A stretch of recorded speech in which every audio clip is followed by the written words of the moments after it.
안녕하십니까. 맥체인 성경 읽기 여호수아 24장, 사도행전 4장, 예레미야 13장, 마태복음 27장. 첫 번째, 여호수아 24장 언약 갱신과 결단의 요구. 본문 이해에 도움이 되는 배경과 맥락을 소개합니다. 여호수아 24장은 여호수아가 죽기 전 온 이스라엘을 세겜에 모아 하나님의 과거 역사와 구원의 은혜를 상기시키며 백성에게 다시 한번 언약에 대한 결단을 촉구하는 장입니다. 여호수아는 아브라함의 부르심부터 출애굽과 가나안 정복까지 하나님의 일하심을 회고하며 이스라엘이 지금 누구를 섬길지를 분명히 선택하라고 권면합니다. 그는 오직 나와 내 집은 여호와를 섬기겠노라는 유명한 신앙 고백으로 백성에게 모범을 보이고 이들은 이에 화답하여 하나님만을 섬기겠다고 서약합니다. 세겜, 언약, 섬김, 증거의 돌과 같은 표현은 이 본문이 단순한 유언이 아닌 언약갱신의 신성한 의식을 담고 있음을 보여줍니다. 본문의 중요 구절을 소개합니다. 여호수아 24장 15절. 만일 여호와를 섬기는 것이 너에게 좋지 않게 보이거든 너희 조상들이 강 저쪽에서 섬기던 신들이든지 또는 너희가 거주하는 땅에 있는 아모리 족속의 신들이든지 너희가 섬길 자를 오늘 택하라. 오직 나와 내 집은 여호와를 섬기겠노라 하니. 본문을 적용하는 데 도움이 되는 가이드라인입니다. 오늘날 우리는 많은 선택의 기로에서 신앙적 결단을 요구받습니다. 진정한 믿음은 단지 과거를 기억하는 데 그치지 않고 오늘의 삶 속에서 하나님을 섬기기로 반복적으로 결단하는 것입니다. 가정과 공동체 안에서 나와 내 집이 여호와를 섬기는 고백이 다시 살아나야 합니다. 세상 풍조에 휩쓸리지 않고 주를 섬기기 위한 확고한 의지가 절실한 시대입니다. 두 번째, 사도행전 4장, 핍박 속에서 드러난 담대한 증언. 본문 이해에 도움이 되는 배경과 맥락을 소개합니다. 사도행전 4장은 베드로와 요한이 예수의 이름으로 행한 안진뱅이 치유 사건으로 인해 종교 지도자들에게 체포되고 신문받는 장면을 다룹니다. 그러나 그들은 다른 이로서는 구원을 받을 수 없나니라고 외치며 복음을 조금도 타협하지 않습니다. 핍박 이후 초대교회는 하나님께 기도하며 더욱 담대하게 말씀을 전할 수 있는 능력을 구하고 그 기도는 즉각 응답되어 공동체 안에 큰 권능과 은혜가 임합니다. 2장은 복음 선포의 담대함, 핍박 속에서의 기도, 그리고 성령의 능력이 공동체를 어떻게 움직이는지를 명확히 보여줍니다.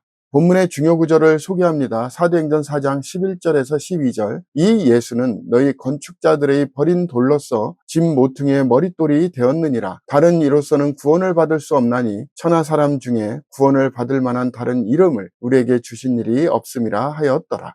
본문을 적용하는 데 도움이 되는 가이드라인입니다. 오늘날 우리는 세상의 다양성과 관용의 명분 아래 예수님만이 구원의 길이라는 고백을 숨기고 싶은 유혹을 받습니다. 그러나 구원은 오직 예수 그리스도 안에만 있다는 진리를 담대히 선포해야 할 책임이 우리에게 있습니다. 고난과 불편함이 따를지라도 복음은 결코 타협해서는 안 될 유일한 소망입니다. 우리의 기도도 초대교회처럼 담대함을 구하고 나아가는 방향으로 가야 합니다. 세 번째, 예레미야 13장, 허리띠 비유와 백성의 교만. 본문 이해에 도움이 되는 배경과 맥락을 소개합니다. 예레미야 13장은 하나님께서 예레미야에게 배띠를 사서 허리에 띠고 있다가 유브라데 강에 숨기게 하신 뒤 썩은 띠를 통해 이스라엘의 교만과 불순종을 상징적으로 보여주는 비유의 장입니다. 이스라엘은 하나님의 허리띠처럼 밀접하고 친밀한 존재였으나 불순종으로 인해 쓸모없게 되어버렸다는 것입니다. 이어지는 본문은 백성의 완고함과 우상 숭배에 대한 하나님의 심판 선언이 이어지며 교만, 포도주, 수치 등은 하나님의 심판의 정당성을 설명하는 상징으로 사용됩니다. 이 장은 관계 안에 있었던 친밀함이 어떻게 무너지고 그로 인해 어떻게 심판이 임하는지를 선명히 보여줍니다.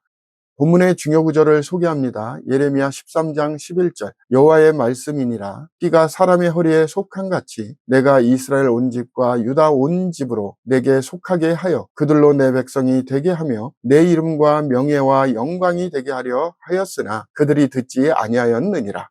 본문을 적용하는 데 도움이 되는 가이드라인입니다. 오늘날 우리는 하나님과의 친밀함을 잃은 채 형식적인 신앙에 머물러 있지는 않은지 돌아보아야 합니다. 주님은 우리를 그분의 영광을 드러내는 띠로 부르셨지만 불순종과 교만은 우리를 무용지물로 만듭니다. 하나님 뜻에 귀 기울이고 그분의 말씀이 중심이 되어야만 진정한 사명을 감당할 수 있습니다. 회복은 늘 말씀 앞에서의 겸손에서 시작됩니다. 오늘의 마지막 본문 마태복음 27장 십자가 위에서 이루신 대속의 은혜. 본문 이해에 도움이 되는 배경과 맥락을 소개합니다. 마태복음 27장은 예수님께서 십자가에 못 박히시고 돌아가시는 과정을 기록하고 있습니다. 빌라도 앞에서의 재판, 백성의 외침, 유대인의 왕이라는 조롱의 명패, 그리고 십자가에서의 엘리 라마 사박단이라는 절규는 예수님의 고통과 구속사역의 깊이를 보여줍니다. 골고다, 바라바, 아리마대, 요셉 등의 인물과 장소는 예수님의 죽음이 단순한 비극이 아닌 구속사의 절정이라는 점을 분명히 합니다. 본문의 중요 구절을 소개합니다. 마태복음 27장 50절에서 53절, 예수께서 다시 크게 소리 지르시고 영원히 떠나시니라. 이에 성소 휘장이 위로부터 아래까지 찢어져 둘이 되고 땅이 진동하며 바위가 터지고 무덤들이 열리며 자던 성도의 몸이 많이 일어나되, 예수의 부활 후에 그들이 무덤에서 나와서 거룩한 성에 들어가 많은 사람에게 보이니라.